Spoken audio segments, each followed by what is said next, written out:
Recently, I've been trying to go through this giant tome of stories and just kind of pick up everything that I haven't quite finished yet, everything that I ended up reading only a couple pages or halfway through and then decided to set aside, because sometimes I'm just not quite ready for certain stories or I'm just not quite feeling it, and it's just a habit of nature that I do. And upon taking off some of these books, such as Constantine, such as some other Batman stuff that I have, as well as various other stories, and one thing that I managed to come back to is a very DC Halloween, something that we have featured on this channel so many different times, and have kind of established a baseline that not all these are very good. They're not really plotted out in such a direction that would absolutely blow your mind or make you want to come back to these things, but there is one story in this thing that upon first read, I didn't really understand, and I thought it was really quite lazy and kind of out of character. After reading so much more Swamp Thing from Alan Moore's Saga, all the way to Jeff Lemire's Green Hell, I think I can finally come back to this and actually appreciate it a little more, to actually read it with a hardened mind,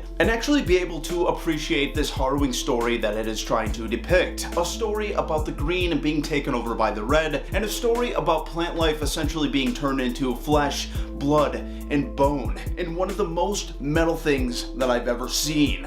And while there is still a few things that I don't quite understand, some of the characters in this, and one that I actually thought might have been a pre-Poison Ivy, but apparently is just some random doctor. Overall, while being extremely short, it is a story that I would like to show you all. Something that I think that maybe you guys can appreciate along with me, and for the most part, just kind of a fun little read. And where this story is going to begin is in a dream-like state, in this woodland forest that everything just seems a little bit off, a little too lush, a little bit too green, until suddenly a change would be made.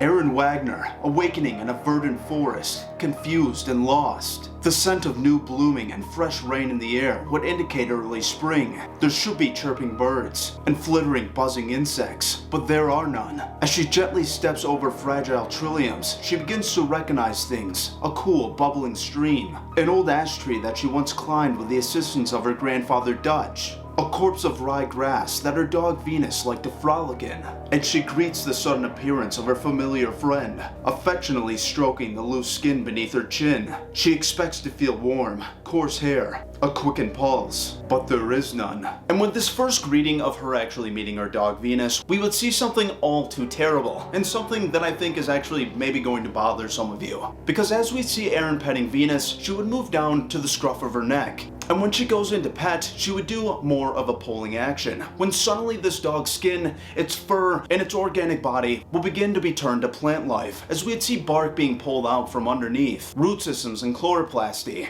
And as Aaron backs away in disgust and absolute revulsion, she begins to try and make reality match her expectation, and suddenly she pushes back. And with the next panel, we would see Aaron surrounded by all this plant life being turned into biology. He turned into these fleshy masses of hemoglobin and vascular systems in a scene that I've never really quite seen before, and something that I really could only expect out of some strange hellscape. And one thing that comes off as a little bit upsetting as Aaron is looking at all this new scenery is that the way this book describes everything, saying that instead of the fresh smell of cut grass, everything will be replaced with a heavy breathing. And with all this fresh changing, Aaron will be subdued by the plants around her, or rather, the new fleshy tendrils. The copse of grasses, outraged and offended, lashes at her flesh. The old ash tree, betrayed, attempts to batter her with the branches she once clung to with sweaty pink hands. She imagines what Dutch would do. Dutch, who had once fought the Italians in Africa before retreating to a small cabin beside the forest. Dutch, who was always there when she was confused and lost. And in this panel, we would see her once comforting Grandpa appear behind her with a shovel in hand, saying that they're going to hammer the plants flatter than he did Sicily. And I'm not really sure if this is kind of an offensive statement, or if this is just a matter of a psychedelic Grandpa kind of being stuck in his own ways. After all, at this point, he is just a hallucination of Aaron's mind. Suddenly, something would happen, and Aaron will begin to wake up. And with the next panel, we would see her locked down to a table in the middle of a laboratory. Dr. Wagner! Dr. Wagner, wake up! Come on, Aaron. Come back. You're strong. You've always been so strong. And as this man is desperately trying to wake up his coworker, he'd see something begin to grow in a vial behind him. Something of the green and something all too familiar. And suddenly out of this vial, a tendril of plants would slam this doctor against the wall. And as he screams out that a monster is in the lab, we would cut to the next panel and once again see Alec Holland, the Swamp Thing.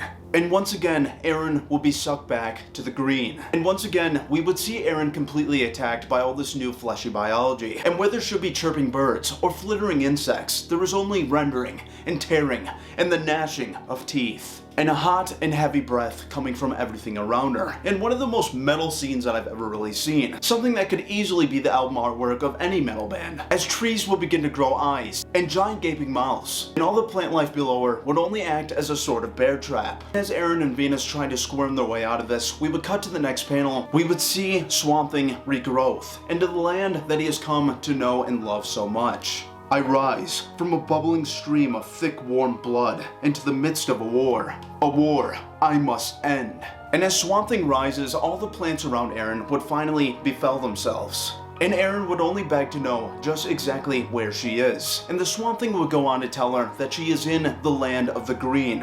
And with the next panel, we would see Swamp Thing put his hand over Eren's head. And she began to tell him that she has no idea how she got here, or why all this plant life began to attack her. And with this, begin to thank this strange creature for saving her. But only in the next panel will we see Swamp Thing's red eye beaming down towards her, and the expanding pupil of Eren's newfound knowledge. Knowing that maybe Swamp Thing isn't actually here to save her, that maybe Swamp Thing is a part of this plant life, and maybe it is only here to rip, render, and tear, just like everything else. And with the next panel, we would see Swamp Thing holding his hand over Eren's eyes. And with this, the young doctor who had followed him to the green, strapped to the side of some vicious botanical life, he'll begin to scream, wondering what exactly is about to happen.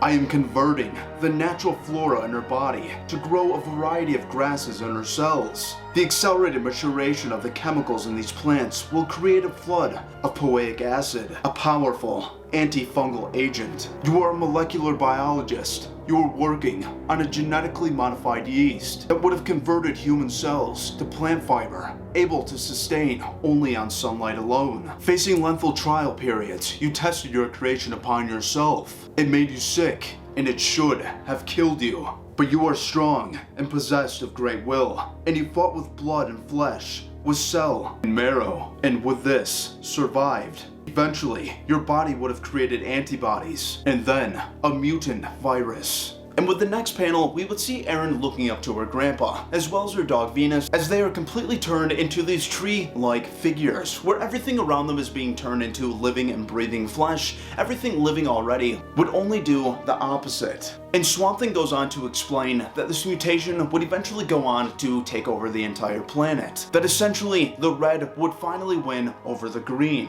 And on a first read, I didn't really think that this will make sense, because after all, in the very first Swamp Thing video that I ever did, on volume 1 of Alan Moore's saga, we would see Alan Moore talking about how the green doesn't want all the living creatures to be dead, to let the flora in the world just kind of grow on its own, because everything is connected, and the CO2 that the living creatures would breathe off would only be converted into oxygen by the plants, creating a sense of harmony. But in this world of horror, where all the plants are turned into flesh and all the beings are turned into plants, this cycle would actually go on to let the earth continue breathing.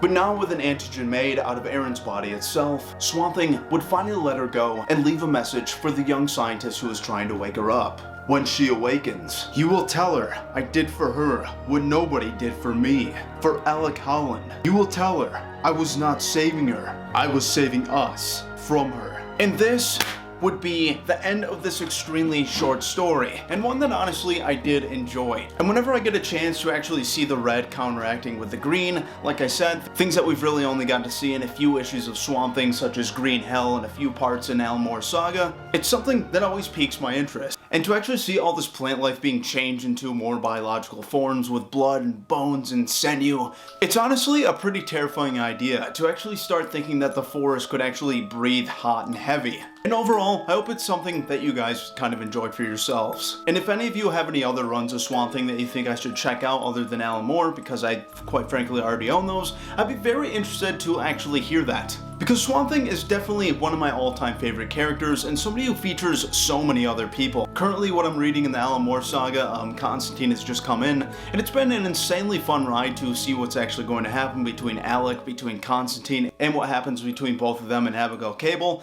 and it's something that I just love so much. But yes, everybody, this has been another tale from a very DC Halloween. I hope you've enjoyed it. There's only a couple more in here that I would like to cover, but I kind of save those for my downtime and whatnot when I need something something a little more fast, something that's kind of easy to record when I don't have too much time in my personal life. And yeah, hopefully that was semi-entertaining. Now, for anybody new to this channel, if you did enjoy, please go check out some of the other videos that we have on here. And if you enjoyed those as well, maybe subscribe. It would help the channel a lot. You can also join our Discord channel, which is down in the description. We have a lot of fun little conversations down there. Right now, we're all kind of currently playing Doom 3. Some of us are playing other things. We discuss movies, comic books, just general life and things like that. And it's been a very neat experience, and it'd be fun to have you there as well. But other than that, everybody, hope you have an absolutely fantastic day, and thank you so much for stopping by this tiny channel. And I will see you on the next episode of From the Heart. Goodbye.